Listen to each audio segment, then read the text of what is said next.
I launched my blog at 33, y'all. 33. And then I had my first six-figure year at 38. So it was 30, so it was last year.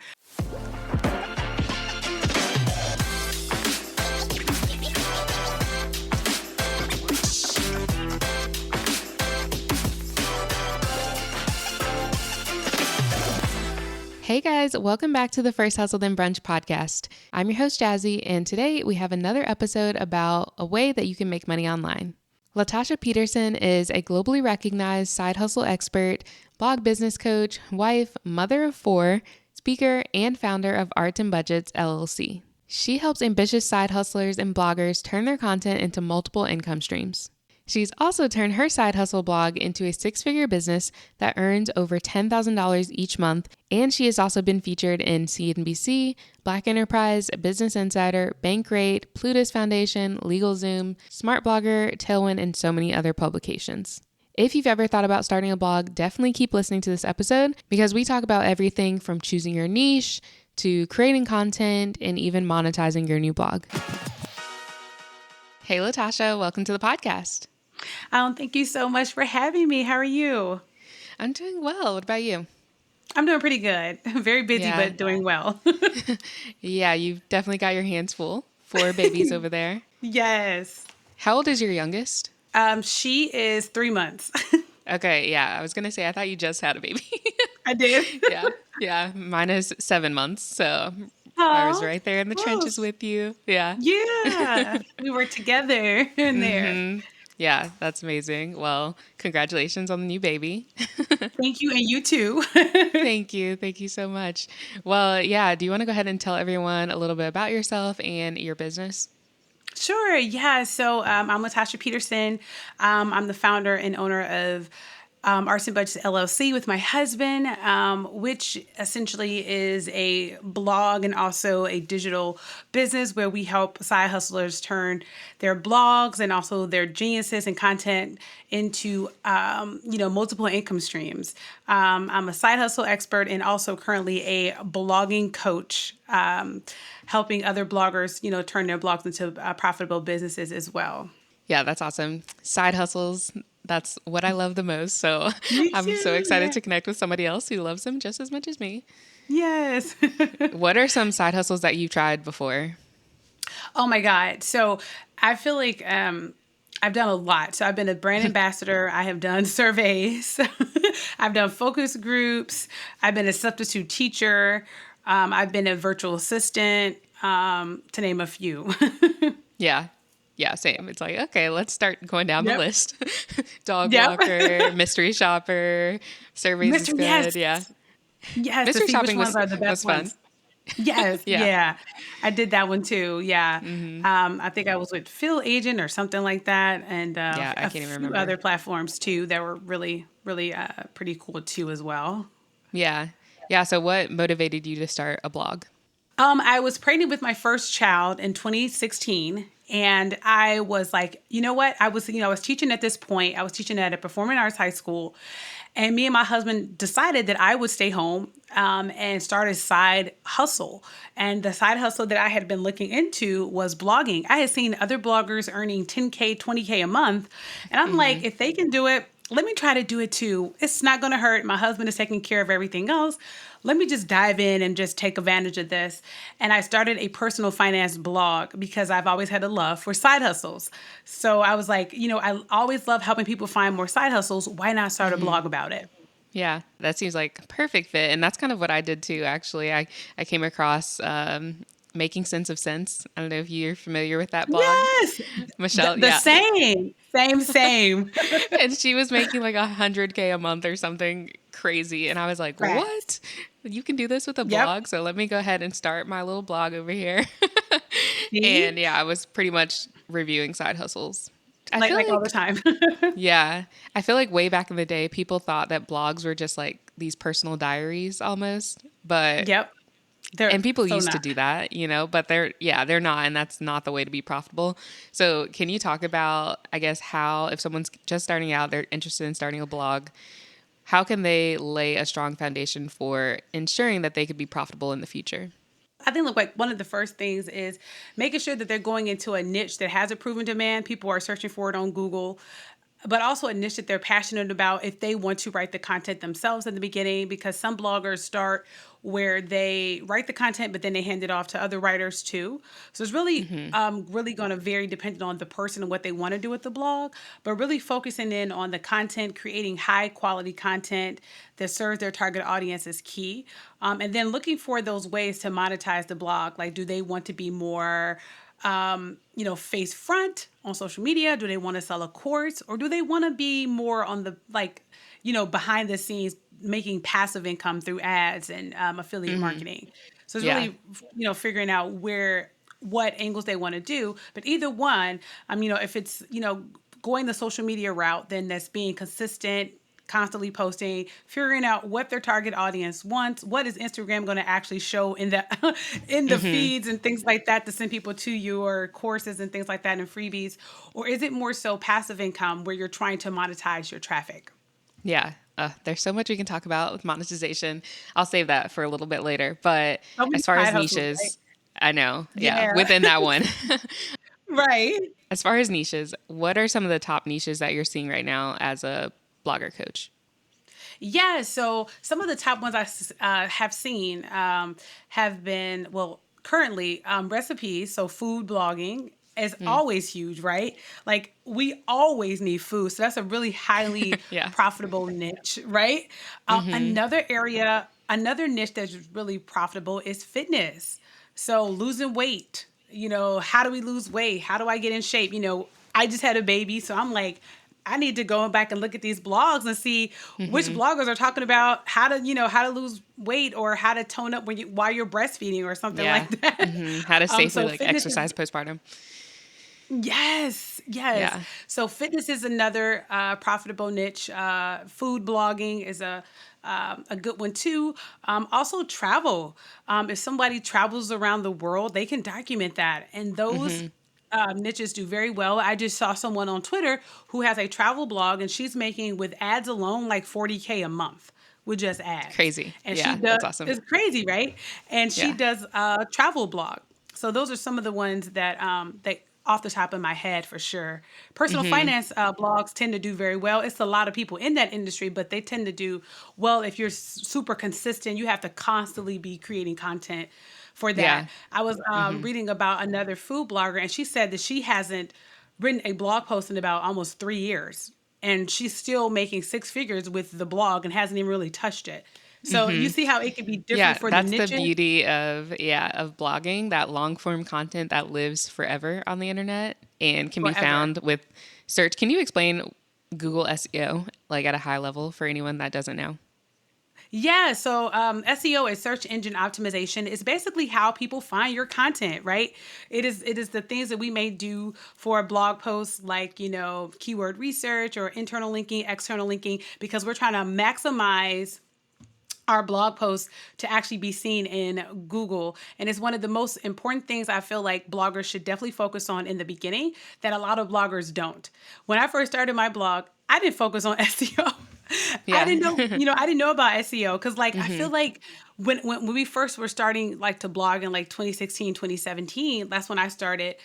A lot of people wasn't, talking about SEO. They were just like start a blog and write content and keep writing. Yeah. I really didn't hear focus on SEO right now. And, what are some of the things that you should be focusing on with that, like your page speed and things like that? I really just didn't hear that until like later. And it does make a difference. Yeah, for sure. I know there's a lot of courses out there that you can take. There's probably tons of information on YouTube, that free Yes. content that you can, start learning about SEO. But if you're creating all this content, you want people to see it. So it's definitely important Yes. to learn SEO. And now at this point, Yes. all these different platforms are starting to pick up on SEO, and like now you can optimize for Instagram, TikTok, all of that stuff too. And of Yes. course YouTube. Yeah. Yeah. So it's a Pinterest. good skill to know. Yeah. Yeah. Because they're all Yeah. using it, like all of Right. them. So what are some other things that people focus on in the beginning? I know a lot of people get hung up on naming their blog, I choosing a know. hosting platform and that sort of thing. What recommendations do you have there? Yeah, so I feel like one of the first things is really honing into your target audience. Who are the people that you want to serve with this content? A lot of people, like you said, get really stuck on the logo and the website brand and all that stuff, and that stuff will come. The main thing is, what is your niche? Who is your target audience? Who are you talking to? And then after that, you could pick out a logo, because you can literally start a blog, a website without the logo and then get the logo later.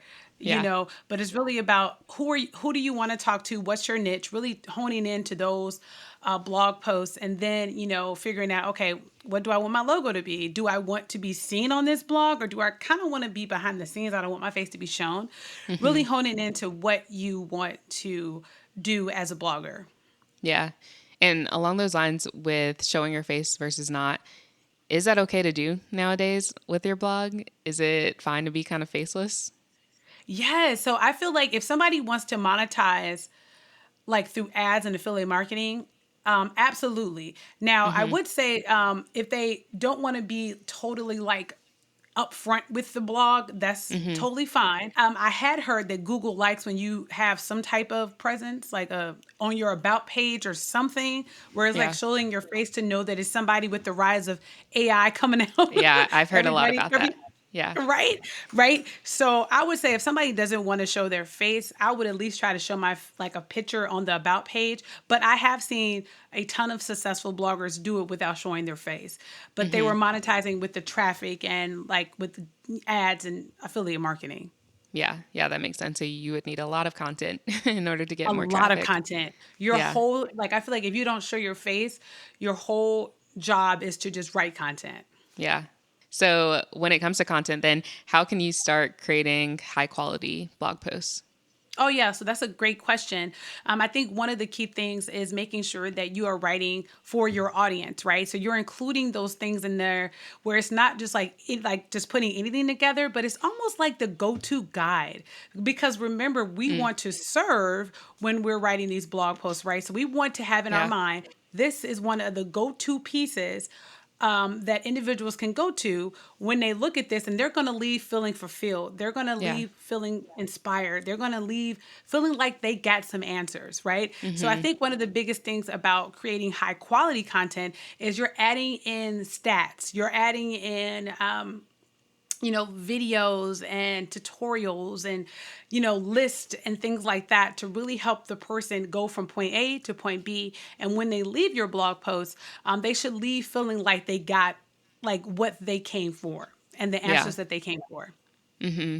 Yeah, exactly. I know that's one of the things that Google rewards you in the search results for is if you actually are Yeah. answering the questions of people. And I know back in Yes. the day too, it used to be like you had to write these really, really long blog posts. Like I forget what Hmm. the minimum word count was.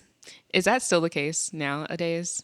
Yeah, so I feel like a lot of times, like when you do write, like, okay, when you have like your audience in mind and you have guides and things like Hmm. that, I think most of the time they are over, I would say at least 1,500, 2,000 words almost. I know for like Okay. a site, like I specifically wrote about, or still do write about, I have a writer writing with me now, side hustles and ways for people to make money.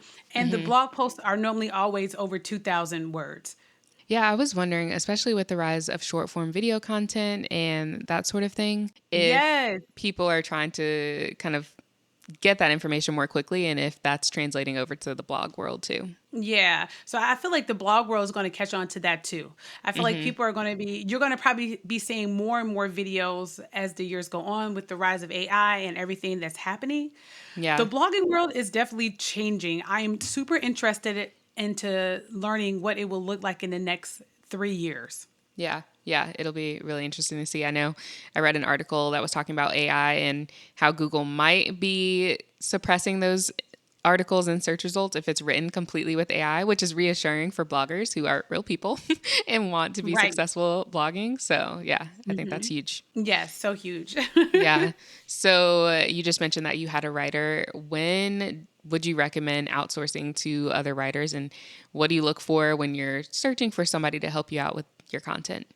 Absolutely. So when I am looking for a writer, I look for individuals that have a background in that area. So for my personal finance blog, the side hustle blog, I look for individuals that had experience writing for personal finance blogs, right? They had Mm-hmm. other experience writing for different blogs in that area about money, and that was one of the big things for me is that they have an expertise in that.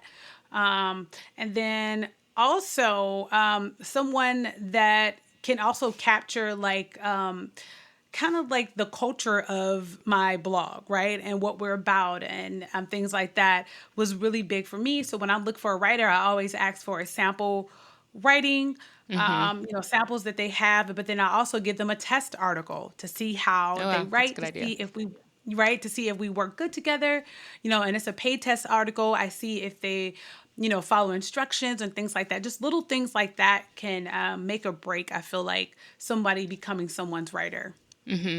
Yeah, I think that's really important. And you just mentioned that you have created this sort of culture within your blog and your business. How did you do that? Yeah, so I feel like constantly posting, and then what happened was what I saw was when I started to post on social media, it started to build a community. A community of people who were looking for remote side hustles, looking to like learn how to turn a blog into a business, like a side hustle blog into a business. But it started to develop like this culture of individuals who were like go-getters and really wanted to like quit their 9 to 5 jobs and start a side hustle, or Yeah. being a boss mom, you're staying at home, but you could also start like your own side business. And I absolutely love it. Yeah. Like we could do it too. Even though we have kids, we can still do it, right? Yeah. Speaking of that, so I just saw your post that you made today about like how old you were at different stages of your business, which I thought was really cool and Yeah. super inspiring. Can you talk about Thank that you. when like how old you were when you started your blog? You just mentioned that you had your first kid, so I remember seeing that connection too. But yeah, I feel like that's Yes. huge to let people know like you can do this regardless of your age, regardless of what's happening in your life. So, yeah, go ahead and Yeah. do like a recap of that post. Yeah, so like I'm 39 now, and I always feel like, oh my God, am I too old to be doing this, too old to be doing that? But it's not the case, because like I got married at 30, I had my first kid at 32, I launched my blog at 33, y'all, 33, and then I had my first six-figure year at 38. So it was 30, so it was last year. Yeah. And it was some time, it was some trial and error. But you know what? God did do it, right? And it's still continuously growing. And that's the beauty of it. Like if we start, we have to learn to finish. Like when I first started my blog, I didn't earn any money for like the year, like the first year and a half. I was just like Yeah. learning the ins and outs.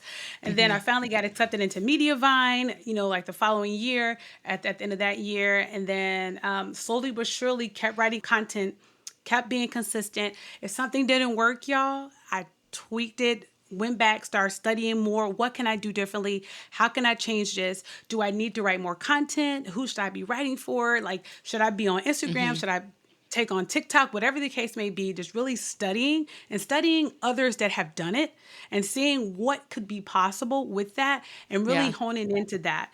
And also the biggest thing for me, I think, is staying consistent. Because even after I had my first child, and I had my kids 2 years apart. So I Okay. had one at 32, 34, 36, and then I just had my daughter on my birthday at 39. So I would have had her at Oh 38. my gosh. But Did you plan it but that way? no, no. I was hoping that I was like, I hope she doesn't come on my birthday. And my husband was like, she might come on your birthday like the whole month. I'm like, no, what is the Yeah. odds of that? Like, that's not gonna Yeah. happen. Sure enough, I went into labor on the 23rd and had her on the 24th. I'm Oh like, my gosh. oh my God. I am in the Okay. hospital on my birthday. That that's gonna be Like, quite the story no. to tell.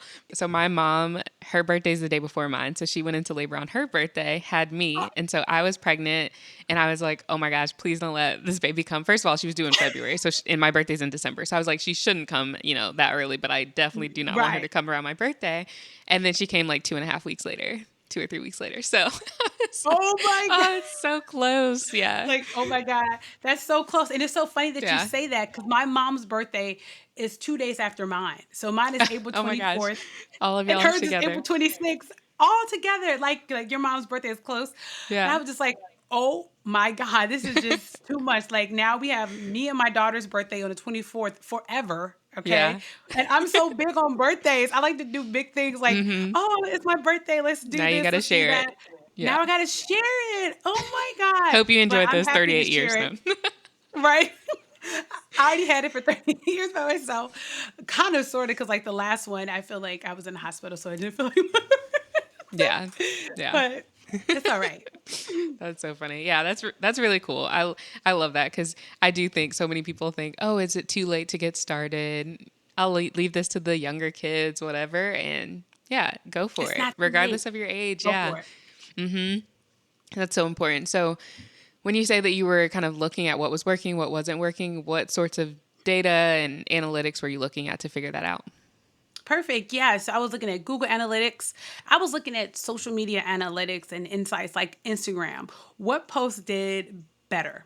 You like what posts were higher? Which real posts got better? I remember last year I was like at 26,000 followers, and then like in 3 months I grew to like over 100K.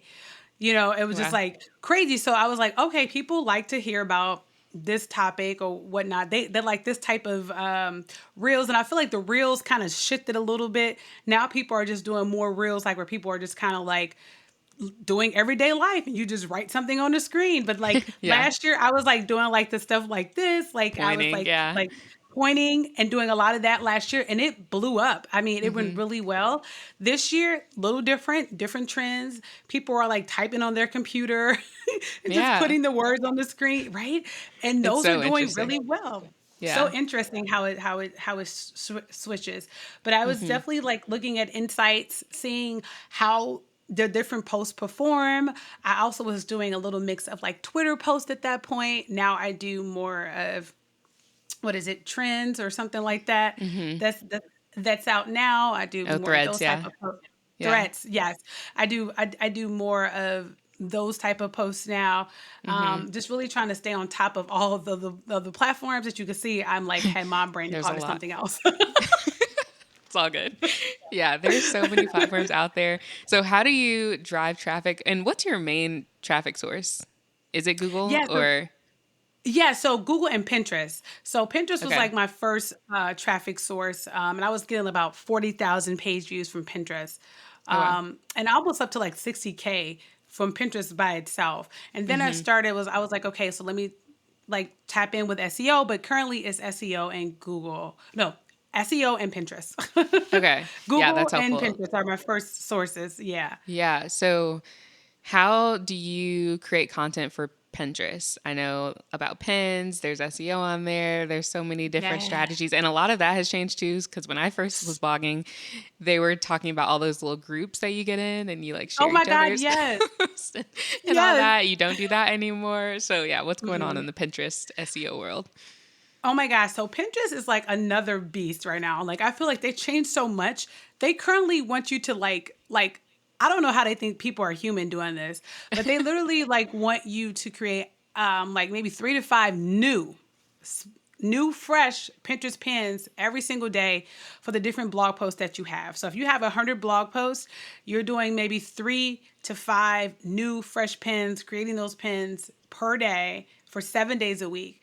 And let's say like you're focusing on, I would say it's the more you do, the better chances you are to get traffic. So I would say like pin like 5 new fresh pins per day, schedule Wow. them out. And this is creating new pins and maybe picking up a template, templates that you can purchase and just plug them in. I have a VA that does that now because I just don't have the time to do it at Yeah. all. Yeah, no, that's But a lot.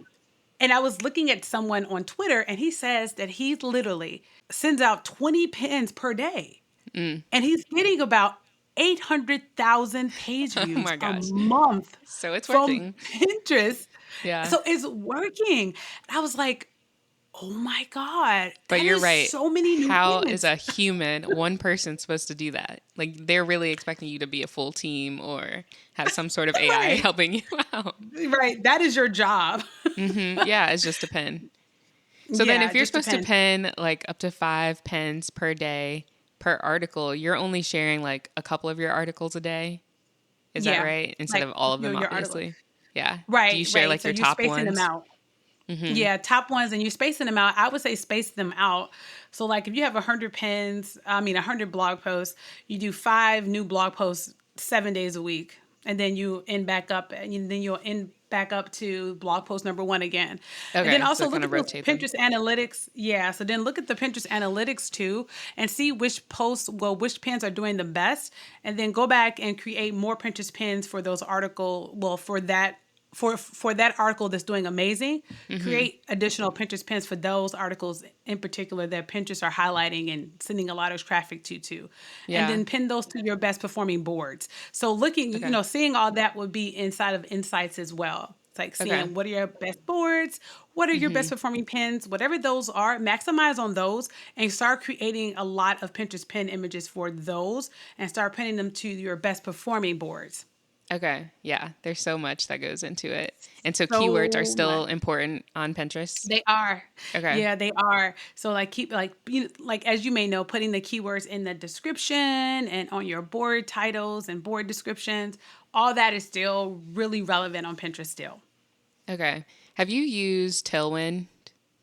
I used to. Yes, I used to Okay. use it a lot. I don't know, like do you remember like when we used to pin like 80 pins a day in Tailwind? Like we used to do that. Yes. That's what I was just about to say. Like Tailwind was so crazy back in the day. Like I cannot believe It we were doing was. that. But Tailwind, I recently just logged into the account because I was like, what is going on? I still have an account and I didn't even realize it. And Oh. they have where you can like create pins now in Tailwind. Oh.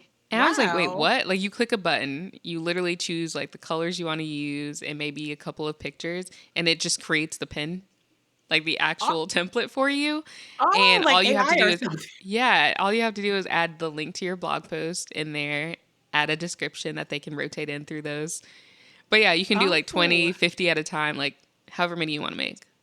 I'm like, Oh, that what? might save some time though with So I Pinterest. need to dig into that a little bit more. But yeah, I feel like there's new Yeah. stuff out here that I got to look into. Yeah, for sure. Yeah. I totally agree with that. So then for Google, as far as getting traffic, what tools do you use to do keyword research? So I have used a few tools. I have used keysearch.co. Have you heard of that one? Yeah. Yep. I've used, and also Ahrefs. Have you heard of that one? Yep. So Yeah. Ahrefs, keysearch.co, and some of the beginner ones that I was using was, well, one of the ones that when I first started doing keyword research was Uber Suggest. I Okay. don't know if Yeah. you, yeah. I've heard So of it, like, but I haven't used that one. okay, but you use keysearch.co and Yeah, I've used Ahrefs. Ahrefs. Yeah, those are like my two favorite ones. I think keysearch.co is really similar to Ahrefs. I just think Ahrefs is a little bit more robust Yeah. to And I me. think they've changed their pricing model too. They might be They did. they're way more expensive than KeySearch. I know that for sure. They But I are. think They they're, are. yeah, even more expensive than they were when I was using them before. Yeah, I heard that. Like, do you remember how much it was when you were using them? I can't remember. It would be a guess. But I know that they used to have a free trial that was really good. They did. And they got rid of that. So, Yeah, I think they got yeah. hip to like people like switching cars just to get that Oh, free wow. trial for 14 days, right? Because they took it away, and I remember when because I had done the free trial with them, and then I had heard like some months later like they were taking it away. I was like, oh, why? Like but Yeah. now they don't even have a free trial. Like you have to like sign up. Yeah, because really, you could go in there, do all the research you needed to do in that amount of time, Right, and and then leave for cancel like it. 6 months, Yeah, right? until you need to come Like back, like write all those articles you want to do, and then yeah. right, because you could So I get literally it. get like if like if somebody did it right within those 14 days, they could like possibly get about like 6 months to a year, almost a good 6 months of content to to write and create. Yeah, yeah. So maybe it's worth it. I don't know how much it costs now, but maybe it's worth it to go ahead and get it for like a month, and then see how much Yeah, information you could get from it. Yeah. yeah, I have to see how much it is now currently for new uh, new bloggers because I'm still with the same one. I think is grandfathered in or Oh something yeah, like that. probably. So I Yeah, that don't makes know how sense. much it is for people that are coming on for a new account. Yeah. But I did hear that they were going up, but I'm not too sure how much it is right now. Yeah, no clue. But Key Search is pretty affordable. They do like Yes. credit, so you buy as much as you need, which I think is helpful. Again, can't remember at the pricing of that either right Right. now. It's always changing, I so think it's they're fine. like Just go look up $17. what the most Yeah. recent one is. Yeah. Yeah, I think they're about $17 a month for key search. Hmm. And like if somebody's just beginning key search, would definitely get the job done. I'm just so used to Ahrefs and just moving on it like, and Hmm. just seeing like and studying it and things like that. It's just a little bit easier. But I still do like keysearch.co though too, Yeah. as well. Hmm. They have the right information as well. Yeah. Yeah. So as far as traffic, Google, Pinterest, very good options. And then for social media, how are you driving traffic to your blog from Instagram and TikTok and whatever else? Yeah, so like the reels do really well. So like if you're on Instagram, absolutely start doing reels. Instagram, they like the Twitter like posts too. Those do very well on Hmm. Instagram. And utilizing that bio, yes, utilizing the Yeah. bio is a really good way to generate traffic to your websites as well. And also, don't be scared of the stories because we could sell in our stories, paint a picture, like take people on a journey of your day behind the scenes. Hmm. Utilize your stories to actually send people to those blog posts and to back to your freebies or anything like that as well. Yeah, yeah, that's a really good idea. And then, yeah, like you said, driving traffic to your freebies, getting them on your email list, we know is Yes. super important for bloggers and online businesses. So, how have you built your email list? How would you recommend it? And also using that email list to eventually sell to your audience effectively. What tips do you have for that? Yeah, so absolutely utilizing, like I said, like those bios, having opt-ins on your actual website. Now, remember, people come to our websites, and they're not just going to join like a opt-in form that says, "Hey, join my opt-in form" or "Join my mailing list." They're going to be like, "For what?" Yeah. So they like something free. So think about what type of freebie that you create. Is it an ebook? Is it a guide? Is it a master class? Whatever it may be, and consider offering that to your audience when they come to your website for Hmm. their email. So in exchange for their email, you can give them a free gift, which is something that they're looking for. So we're focusing Yeah. in on what our target audience needs in that moment and packaging it up into a freebie, right? It's not going to be like every single thing in one, but it will be a beginning of helping them solve whatever it may be. So like if you are a fitness blogger, it might be, 10 vegan recipes that you can try or something Hmm. like that. Or if you're a vegan blogger, it might be 10 vegan recipes that you can try when you're transitioning. And then like a pay product might be the whole recipe book. It might be 100 recipes. Yeah. Then that could be like their tripwire product that Hmm. goes with the freebie. So always thinking about, I have this freebie, but what other product could go with this freebie that goes together perfectly. And one of the Yeah. ways to build your email list is utilizing your bio on those social media platforms and then also utilizing your own website. Yeah, that's super important. And do you take the content that's on your website and repurpose it into social media content, or do they kind of live separately, almost independently, I guess? Yeah, so I feel like they almost live independently, but I feel like I could probably repurpose a lot of the Instagram stuff that I do for Hmm. blog posts for sure. Mm. Okay, so So go that, the other I way, do a, Instagram to blog. yeah. So yeah, I do repurpose Instagram content for TikTok though. Oh yeah, For sure. yeah. At this point, I'm like, oh my gosh, because now Pinterest even has where you can put them on there. I forget, are they idea pins? Is that what they're called? Yeah, idea pins. Yeah, so it's like your Instagram Reels can become TikToks, idea pins, and YouTube Shorts. It's, Yes, there's so much. absolutely. So So yeah, much. I need to get on that repurposing game for sure. Yes.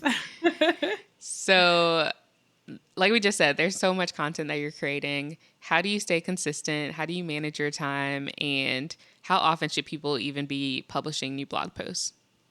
Oh, yeah. So I always suggest at least post one blog post per week, just to get some content out there. If you can do two, right? But Okay. you want to focus on the quality, right, of the blog post. You just don't want to just put like 100-word post out there that doesn't solve any problems that your target audience is facing. You really want to focus in on creating quality content. And for me, Mm-hmm. that's at least one blog post per week right now with 4 kids with my husband. I also have a writer too, so that helps Yeah. as well. So I think like with my husband, he works from home too. That's And really nice. teaming up with him, like right now he's with our 3 boys and our daughter. So we team up and say, okay, I'll do the morning work on the business, and then you take the afternoon and work on our second business. So we take turns and really figure out what works best. And we always have a calendar, and we look at the calendar of what's happening, what's going on, and it works really well. Yeah. Yeah. Love that teamwork. And I love that y'all are doing Yeah. this together. That's sweet. Yeah. It's really nice. Okay. So monetization. We can talk a lot about this. So what are the ways Yeah. that you've monetized your blog? Are there other ways that you haven't monetized, but we should mention just so people are aware that that's, something that they could do? Yeah, so I have tried a lot of different ways. So I currently do display ads, affiliate marketing, selling digital products. At one point, I did physical products too, but I don't do that right now. I put that on hold. Working with brands on sponsor posts has been a good one too. Public speaking at online events, one-on-one coaching, and also group coaching as well. And I think that that's it. Selling digital products like courses, and I have an ebook and things of that nature as well. So I've done a lot of the different ways, but another way is physical products to sell those, but I don't do that currently. I have Okay. though. Yeah. Yeah. That would be a lot. Just keeping Yeah, inventory. I'm a big fan of digital products instead. me too. Yeah. Have you ever offered services too? Like writing services. I Yeah. have Well, done I freelance know some writing. some people, some bloggers do like either writing or VA services or something like that. They kind of do on the side of their blog Oh, too as part of it. But yeah. yeah, no, no, I haven't offered like VA services, but I am doing like blog audits really soon. Oh, Like okay. that, you Yeah. know. So yeah, so blog audits will be coming out really soon that I'll be offering for individuals who want people just to look at their blog and really dive into it. Yeah. Yeah. That's awesome. So let's dive into the different types. What are the top ways that you're making money currently? And we'll go from there. Yeah, so display ads, selling digital products, and working with brands on sponsor posts. Okay. So display ads. I know what that is, but can you explain it for those who don't know? Yeah, so it's like when an ad management company such as Mediavine or let's say AdThrive, I think they changed their name though recently, AdThrive did. Oh, really? But it's when they put ads on your website, and when somebody comes to your website, you earn passive income. So you earn a set amount, and you go over with your ad management company on how much that may be, what that may look like. It can vary depending on your niche as well. But you earn a certain amount of money every single day, if you're getting some traffic to your site from those ads that are placed into your blog post. Yeah. And I know it takes some time to get into those ad networks. Can you talk a It little bit does. about some of the requirements that might be, someone might need to hit in order to get into an ad network? Yeah, so currently with Mediavine, they want you to have at least 50,000 sessions per month, which is roughly around 60,000 page views per month to your blog. They also want you to be in good standing with Google and create high quality content, that's consistent. I know with AdThrive, they want you to have 100,000 page views before you apply. And same thing goes with them. They want you to be in good standing with Google and create original high quality content. Another one that has, I think, a lower threshold is She Media. And I think they want you to have like 20,000 page views. But same thing goes like in good standing with Google and high quality content as well. Yeah. So there are a lot of different options at different levels, They which are. is really nice. And as you hit that next level, you can always upgrade and change your company if you'd like, Yeah. right? Yeah.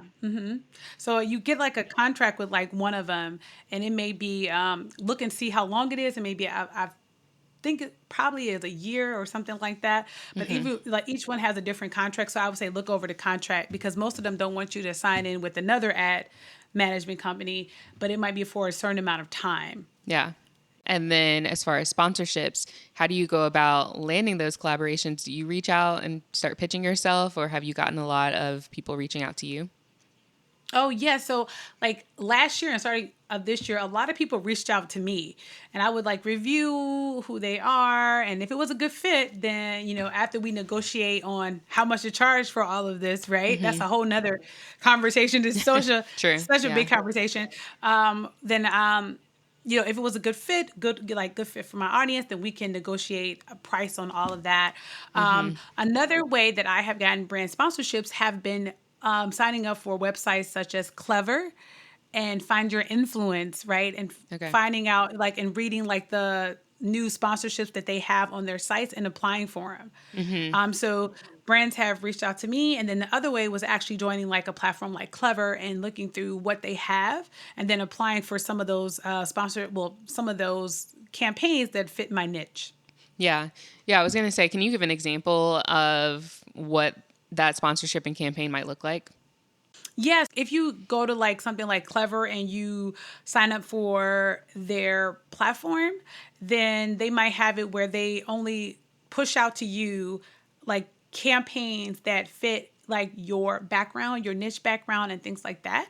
And then from there, what you could do is you can apply for that. And if you do get picked, they'll tell you, we're looking for an Instagram reel, we're looking for an Instagram story with 3 frames, we're looking for you to create a blog post, and we're offering you $1,500. Do you accept or no? And you can say yes or no, or you can try to negotiate and say, hey, I currently do Instagram Reels for $1,000 or something along those lines. I'm just throwing out a number. I could do the Instagram Reel and the Instagram story, but not the blog post, because for the blog post I might charge like an extra $500 or $700 or something like that.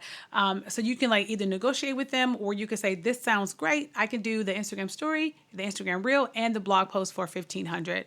And then from there, they will send you like a information about what to say, what not to say, what they're looking for, what type of reels they may be looking for, where they want you to post your reel, if it's Instagram, but maybe they want you to cross promote on TikTok. So it's like all these little things that they may ask. And I think like working with brands, like if somebody's working with brands, I highly suggest, if they can, because they want you to sign a contract, to get somebody, get legal advice too on what is this saying, because they can have words in there like perpetuity, which means that they can use your likeness forever. So you may do this one time and they pay you a flat fee of $2,000, but they can use this video forever and not pay you a dime after the $2,000 that they sent you. So You're it's not doing always that. really wise to, right. So it's always really wise to seek legal counsel too from a lawyer, especially because every single sponsorship I've had has been, they have given me a contract to look over. Yeah, yeah, for sure. Get somebody else that knows what they're doing if you don't Yes. understand all of that. Right, because there's so much legal terms, like there, like it might be, we have worldwide licensing of your content, so we can put it You'll be anywhere. surprised you'll be surprised what they sneak So in there. much. Yeah, so read all of that. My Yeah. biggest advice, if you want to work with sponsorships, read that agreement. Yeah, definitely. So as far as sponsorships for blog posts specifically, are there some tips or recommendations that you would have as far as setting your rate for blog posts? Yeah, so I would say one of the big things that has helped me is, how many words does the company want, right? How many words does the company want? And that plays a big part in it too. And then like knowing your worth within yourself, like how many page views are you getting? If you're getting like 50,000, 100,000 page views, you can charge for that. Right? Because people are Yeah. coming to your blog, they're seeing your content. So keep that in mind too. Just like if you have like an Instagram following and people are really engaging, you have a high following, you can charge more for that, right? Because you're Yeah. gonna send them more views, more people signing up. So really focus in on what are your numbers right now and study those numbers and charge what you are worth. I always say charge the highest amount, and then they will either come back and say, that's too much. And then you guys can maybe negotiate something a little bit smaller, Right. versus you lowballing yourself and it's Yeah. too much work. And you're like, I don't want to do this anymore. I'm doing all this work for only $100 and I'm doing so much work and I don't even want to do it anymore. So I Yeah. would say, make sure that you are charging what you are worth, because you are worth it. Yeah, And I it's a love lot of that. work to create content. Oh yeah. Yeah, for sure. And with a blog post, again, that's going to live on your site forever. So go Forever. ahead and get those coins early Yes. because it's going to be paying them for years to come. Yes, it Yeah. sure is. Yeah. So I know you have built quite a following. You are obviously super credible in this space and have gotten a lot of media attention as well. So how did you go about doing that? Do you have any tips to help other people get featured in media? Yeah, so I would say like really honing into like the platforms that you may like. If you like Essence, for example, get to know the reporters at Essence. Like reach out to them or follow them on Twitter or Instagram, see what they're doing and study what they're doing. Like what is really popular on their website, you know, and think of the things that you can offer too, because everybody has a story. And believe it or not, reporters want to hear those stories. Did you lose like a lot of weight in a short amount of time? Did you pay off a lot of debt? Did you start a home business that now you're a millionaire or whatever the case may be? Like Yeah. they want to hear these stories. Yeah. Yeah. That's a really good idea. And you get most of these opportunities through Twitter. Is that right? Yeah, so Twitter is a really great platform to find just information about different reporters and everything like that, and to follow them too. So Twitter is a great place to maybe pitch some reporters as well, and to follow them because it's like not a lot of noise on Twitter, like whole lot of pictures and a whole lot of videos and nothing like that. Yeah. Some pictures, but the majority of it is just text. So it's just really easy to just contact different reporters and just to follow them and kind of reach out to them as well. Yeah. Yeah. I have a Twitter account that I set up like 15 years ago. I don't know. But I'm so bad. I never get on Twitter really. I need to start. Yeah, I had to come back to it because I had it for like a long time and I was just like, what is the purpose of this? Now, there are some people on Twitter, they are killing it. They have like 50,000 followers. They do a lot of those threads and Yeah. like, it's just, what is like, you guys are killing it. Like, I Yeah. like Instagram a lot. Yeah. It's a lot of fun over there, especially now with Reels. Yeah, a lot of work, but it's fun. Keep it fun, y'all. Keep it fun. Yeah. If it becomes too much and you're burnt out, just relax and take a break. Yeah. I love that. So we just talked about a ton of stuff that goes into blogging. There's so much as far as getting traffic, creating So content, much. and all of that. So what are, I guess, a couple of main tasks that you say someone needs to do in order to see growth with their blog and business overall? Yeah, so creating that content on a weekly basis, staying consistent. I see a lot of bloggers fall off. So they start and they don't get the results that they want and they give up. But you got to keep going because like I did not see no traffic for the first year and a half. Like it wasn't until like I started really to get on Pinterest and started to constantly pin with Tailwind at that point that I Yeah. started to see some traction. So staying consistent, creating that content that your target audience can benefit from and serving them in that way and really just showing up is like 90% of success. I feel like showing up, studying who else, like other people that are doing it and showing up. Yeah. Yeah. It's amazing that you kept going after a year and a half of it, quote unquote, not Yeah. working. Like so many people would have Yep. given up way before then. And look, you've turned it into a 6-figure business. Yay. Yes, I did. Yeah. Yes. That's awesome. And it was like, it's been like, entrepreneurship has its highs and lows, but I feel like the highs of it outweighs everything. I get to be with my kids, get to travel with them, get to be my own boss, get to, it's just some days are harder than others, but that's Yeah. okay. That's okay. Because the Yeah. good days Worth it. outweigh, yeah, are worth it. Oh, love that. So, one of the last questions I always ask my guests is what is the most important lesson you've learned when it comes to entrepreneurship that you wish you had learned sooner? Oh, burnout is real. I was just talking.